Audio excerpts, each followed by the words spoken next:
Assalamualaikum warahmatullahi wabarakatuh. Hai sahabat sehat Rumah Sakit Urip Sumoharjo. Hari ini bersama saya Dr. Nancy di acara podcast Rumah Sakit Urip Sumoharjo. Hari ini kita akan membahas mengenai tema kesehatan yang berkaitan dengan gizi seimbang, di mana saya tidak sendirian tapi didampingi juga oleh dokter spesialis OBGYN, obstetrik dan ginekologi dari Rumah Sakit Urip Sumoharjo, yaitu ada Dr. Elvita. Mungkin Dr. Elvita kita sapa dulu ya. Selamat sore Dr. Elvita. Selamat sore Dr. Nancy. Perkenalkan, nama saya Dr. Elvita Asril, spesialis obstetri dan ginekologi di Rumah Sakit Urip Sumoharjo, Bandar Lampung. Oke, nah itu dia perkenalan singkat dari Dr. Elvita, spesialis OBGYN. Beliau ini adalah saat ini satu-satunya dokter spesialis OBGYN wanita di Rumah Sakit Urip Sumoharjo. Nah, bagi sahabat sehat, ibu-ibu maupun bapak-bapak yang memiliki istri yang saat ini sedang program hamil atau yang saat ini sedang mengandung, boleh ya nanti berkunjung ke Rumah Sakit Urip Sumoharjo. Hari ini kita akan sedikit ngobrol ya dokter mengenai gizi seimbang ibu hamil. Okay. Nah, jadi kalau misalnya kita ngobrol tentang gizi seimbang ibu hamil, kira-kira apa sih dok gizi seimbang ibu hamil itu? Sebenarnya nggak waktu hamil aja, dia sebelum hamil itu sudah dipersiapkan. Makanya ada persiapan pra kehamilan untuk ibu-ibu hamil. Pra kehamilan, selama hamil, dan persiapan untuk menyusui nanti setelah lahir. Baik, berarti kalau misalnya kita berbicara tentang gizi seimbang, artinya ini tadi kan ada kaitannya dengan saat sebelum hamil ya dok ya. Nah kira-kira nih buat sahabat sehat Rumah Sakit Urip yang saat ini memang lagi berdoa gitu ya, atau punya harapan untuk bisa melakukan program kehamilan, apa sih dok kira-kira gizi seimbang yang dipersiapkan dalam proses menuju kehamilan? Kalau untuk prakonsepsinya kita perlu makanan-makanan yang bergizi, makanan-makanan seperti kacang-kacangan yang mengandung asam folat tinggi, terus mengurangi faktor-faktor seperti merokok, yang mengenai radikal-radikal bebas kepada ibu maupun calon ayah. Oh gitu, berarti yang punya peran andil tentang gizi seimbang gak cuma ibu ya dok, tapi juga ada sang ayahnya juga ya. Nah tadi kita udah ngomong masalah untuk yang pra, artinya sebelum dia hamil. Kalau misalnya pada saat sudah mulai ketahuan hamil nih dok, kira-kira gizi seimbang apa atau asupan gizi apa sih yang paling baik yang harus disiapkan oleh seorang ibu hamil? Katanya harus banyak makan ya dok. Kalau untuk makan, iya kita akan membutuhkan makanan yang lebih dibandingkan saat wanita tidak hamil. Di trimester pertama itu kita ada peningkatan sekitar 180 kilokalori, di mana itu sebanding dengan sekitar satu butir telur untuk tambahannya atau satu potong biskuit. Dan di trimester kedua dan ketiga itu kita harus meningkatkan hingga 300 kilokalori per hari. Ya masih bisa kita pasang dengan telur, terus biskuit atau makanan tambahan lainnya untuk ibu hamil sehingga makanan yang nutrisi yang didapat selama hamil itu terpenuhi. Oke, berarti 180 lalu kita meningkat ke 300 karena kan si janinnya juga udah mulai berkembang ya dok ya. Itu 300 mulai dari semester 2 sampai lahiran. Sampai lahir. Emang range-nya kalau misalnya ibu hamil itu kenaikan berat badannya tuh dari berapa kilo ke berapa kilo dok? Kalau kenaikan berat badan ibu hamil itu tergantung dari status gizi sebelum dia hamil ya. Jadi status gizi itu kita kan hitung berdasarkan indeks massa tubuh. Sehingga dengan indeks massa tubuh yang kecil atau rendah dengan underweight itu peningkatan berat badan ibu hamil kita harapkan di atas hingga 18 kg. Semakin meningkat IMT-nya atau indeks massa tubuh, maka kebutuhan penaikan berat badannya ibu itu juga semakin kecil. Di sini juga ditekankan bahwa kalau ibu dengan hamil kembar itu juga peningkatannya agak lebih tinggi hingga 24 hampir 25 kg pada saat kehamilan. Karena menyesuaikan dengan kebutuhan pertumbuhan janin ya dok ya. Jadi nih sahabat sehat urip, jadi ada informasi ya, jadi antara ibu hamil yang janinnya tunggal atau satu atau yang janinnya itu dia ternyata kembar, kenaikan berat badan si ibu juga harus diperhatikan ya dok ya. Kita anggap bahwa kita mulai hamil itu dengan indeks tubuh yang normal, artinya dia di 18 kilo dok ya range-nya. Sedangkan kalau misalnya janinnya dia kembar 18 itu sampai kilo, sorry, Dr. Nancy, 18 kilo itu kalau dia underweight. Tapi Underweight, kalau oke. dia normal weight itu sekitar hingga 15-16 Oke, kilo. berarti range-nya 15 sampai di 16 18 ya dok ya kalau si ibu mengalami underweight sebelum pada saat proses masa kehamilan. Tapi kalau misalnya dia kembar bisa mencapai 25 kilo. Artinya sahabat sehat terutama ibu-ibu yang saat ini lagi hamil nggak usah khawatir. Aduh nanti jadi gendut gitu dok ya, karena ternyata gendutnya ibu-ibu itu nggak cuman berpengaruh juga untuk si ibunya, tapi memang ternyata memang dibutuhkan dalam proses tumbuh dan kembang si janin ya dok ya. Betul. Nah jadi kalau misalnya nih dok kita ngomongin tadi ada tumbuh kembang si janin yang berkaitan juga tentang gizi, kira-kira kalau misalnya dalam proses kehamilan makanan apa sih dok atau nutrisi apa yang harus dipenuhi sehingga membantu proses tumbuh kembang janinnya juga menjadi sehat dan normal ya dok, sesuai dengan harapan sahabat sehatnya Rumah Sakit Urip nih. Oke, ini juga kita bagi lagi per trimester ya, karena untuk trimester pertama itu kita butuh asam folat dengan kadar yang lumayan tinggi sekitar 400 hingga 800 mikrogram per harinya. Itu bisa kita dapat dari seperti kacang-kacangan, sayuran hijau itu. Terus juga di trimester 1 itu kita butuh lemak jenuh. Kita bisa dapat lemak yang baik itu dari contohnya minyak zaitun atau ikan-ikanan dari ikan laut dan gitu. Untuk di trimester kedua kita bisa lebih banyak ke vitamin, tambah darah, kalsium. Itu juga bisa kita dapat dari makanan kita yang bervariasi setiap harinya. Jadi untuk trimester ketiga juga seperti itu, ada pertambahan untuk kalsiumnya, ada pertambahan untuk vitamin-vitaminnya. Jadi kalau kita cukupin nutrisi itu, insya Allah kehamilan kita bisa berjalan dengan baik. Oke, berarti kalau dari apa yang disampaikan sama dokter ternyata kita memang membutuhkan ada nutrisi tambahan lah ya terkait untuk vitamin dan lain-lain. Yang bisa bikin overweight, gemuk banget pada saat kehamilan itu dia salah makan apa sih dok? Karena kan ibu-ibu ada yang setelah pasca melahirkan nanti ngerasa aduh kok susah banget ya turunnya misalnya begitu, itu apa sih dok gitu? Biasanya asupan gula ya, gula yang terlalu tinggi. Jadi kan ibu hamil biasa suka makan makan es krim atau makan coklat, itu yang gulanya tinggi sebenarnya. Untuk karbohidrat juga itu nanti kan diolah menjadi gula ya, glukosa ya. Jadi itu yang kita kurangin, gula langsung atau karbohidrat gitu ya. Oke.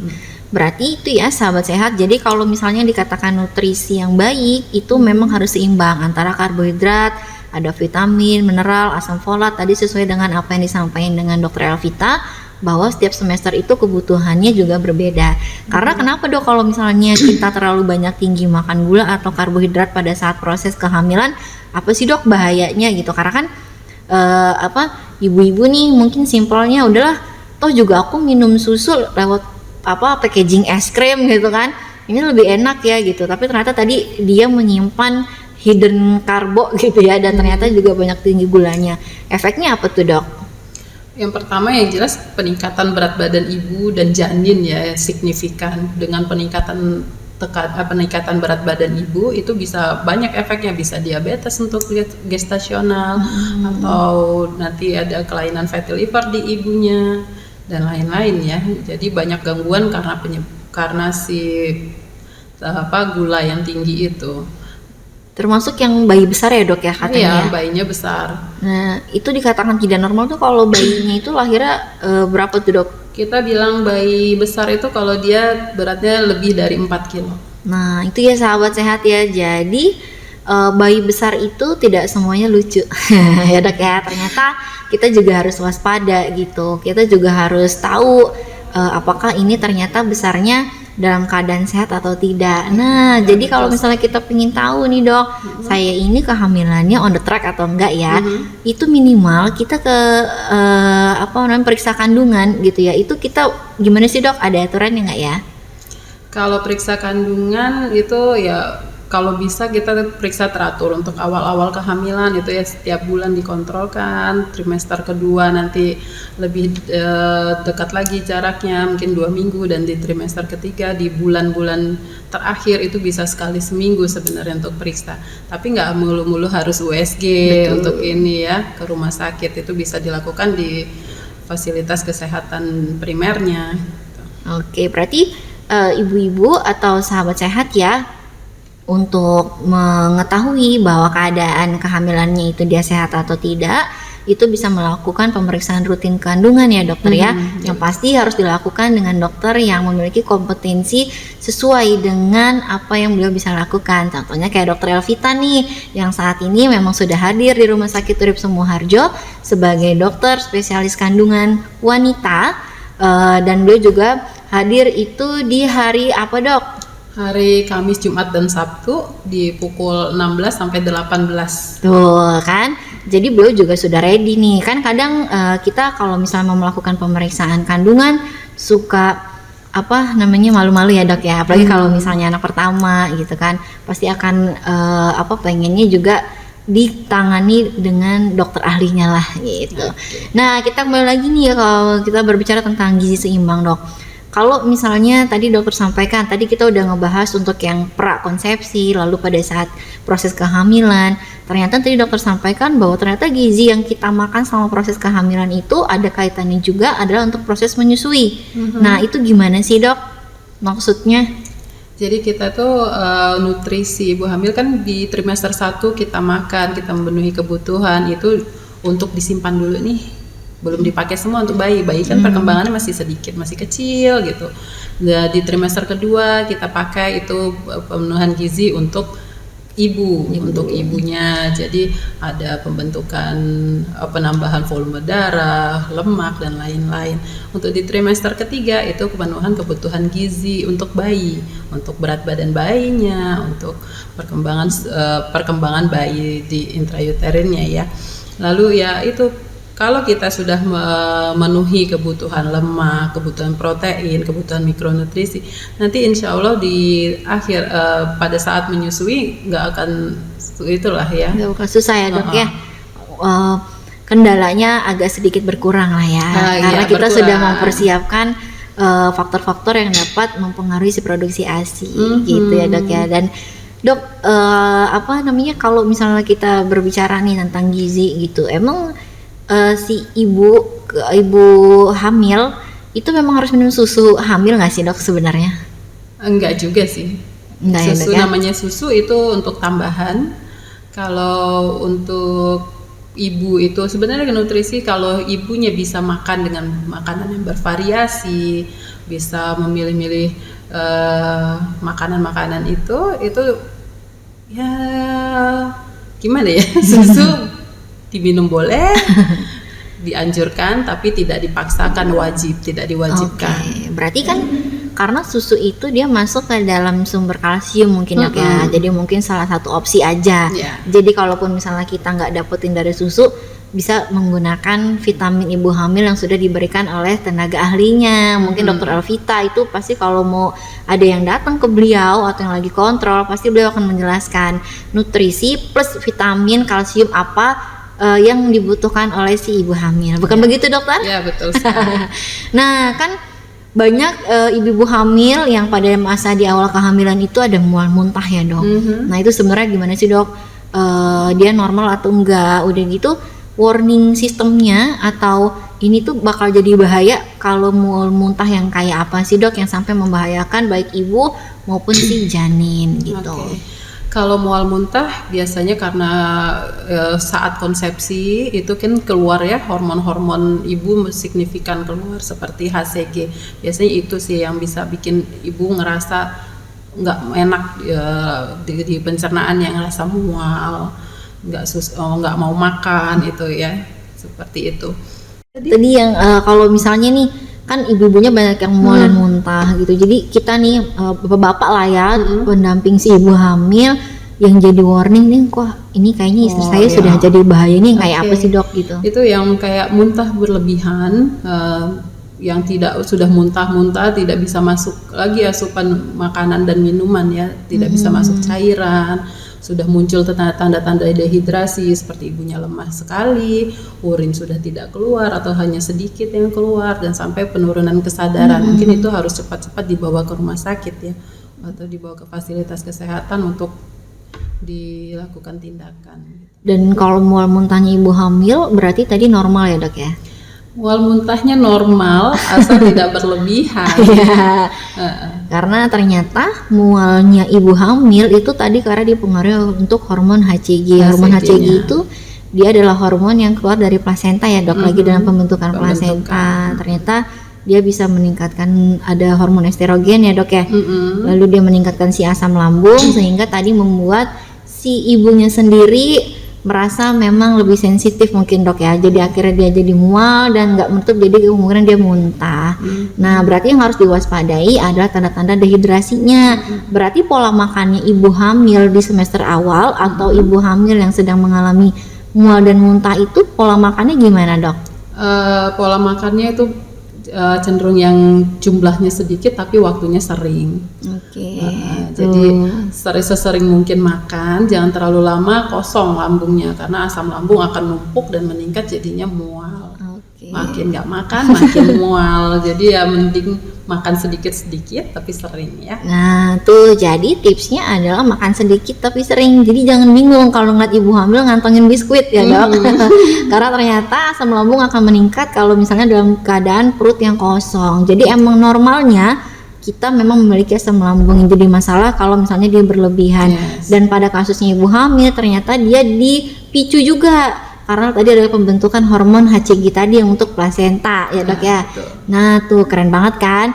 Jadi sahabat sehatnya Rumah Sakit Urip jangan lupa nih datang ke Rumah Sakit Urip untuk ketemu dokter Elvitanya langsung di hari Kamis, Jumat dan Sabtu ya dok ya.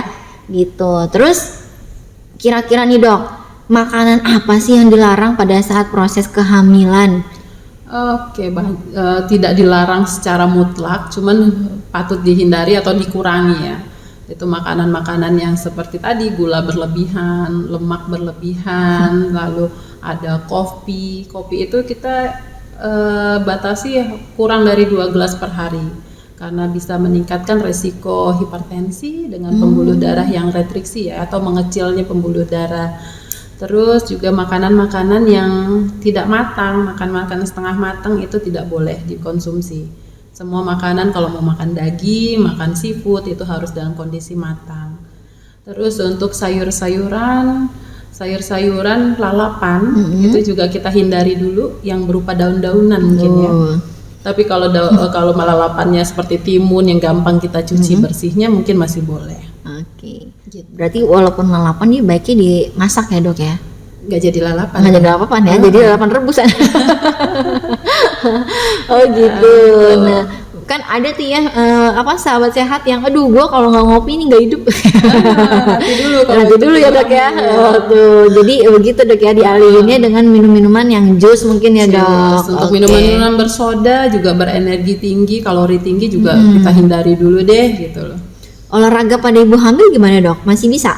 Masih boleh untuk olahraga yang nggak pakai keseimbangan ya, karena kalau dengan kayak bersepeda itu kan butuh keseimbangan yang tinggi, sedangkan ibu hamil tuh keseimbangannya agak gimana gitu.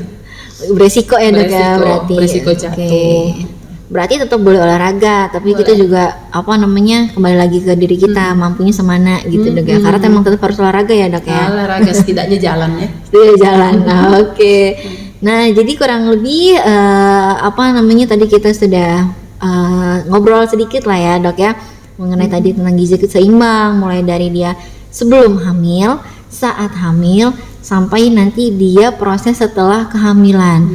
Kalau sekarang itu yang tenar 1000 hari pertama kehidupan ya dok ya. Nah ini ada kaitannya dengan itu ya dok ya. Persiapan bayi ya, persiapan bayi untuk hidup ke depannya. Iya, karena ternyata yang namanya gizi seimbang memang dibutuhkan dari awal mau mulai proses kehamilan ya dok ya. Tadi apa yang disampaikan oleh Dr. Elvita bahwa pada saat mau mulai rencana proses kehamilan yang dibutuhkan adalah asam folat ya dok ya.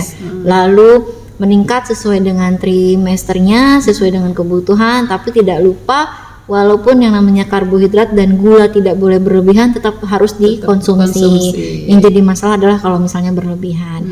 Buat ibu-ibu yang atau sahabat sehatnya Rumah Sakit Urip yang merasa mual dan muntah, itu wajar, tapi masih bisa diatasi dengan makanan yang sedikit tapi sering. Dan kurangi untuk makanan yang berlemak. Ya dokter ya. Makanan yang mengandung gas. Gas, karena tadi dia dapat memicu yang namanya asam lambung. Nah, jadi bagi sahabat-sahabat sehat, baik ibunya maupun bapaknya yang pengen ngobrol langsung dengan Dr. Elvita, mungkin sekali lagi bisa berkunjung ke Rumah Sakit Urip Sumoharjo di hari Kamis, Jumat, Sabtu itu pukul 4 sore sampai dengan pukul 6 ya dok ya. Tetapi kalaupun misalnya ternyata lewat dari jam 6 ada sahabat sehat yang sedang menunggu Dr. Elvita, kita siap melayani. Bukan begitu Dr. Elvita? Oke, mungkin dari Dr. Elvita mau ada tambahan? Enggak lah ya, cukup lah ya. Oke, mungkin itu saja. Terima kasih sahabat sehat sudah bersama dengan kami hari ini, dengan saya Dr. Nancy dan Dr. Elvita di acara podcast Rumah Sakit Urip Sumoharjo. Terima kasih. Assalamualaikum warahmatullahi wabarakatuh. Waalaikumsalam.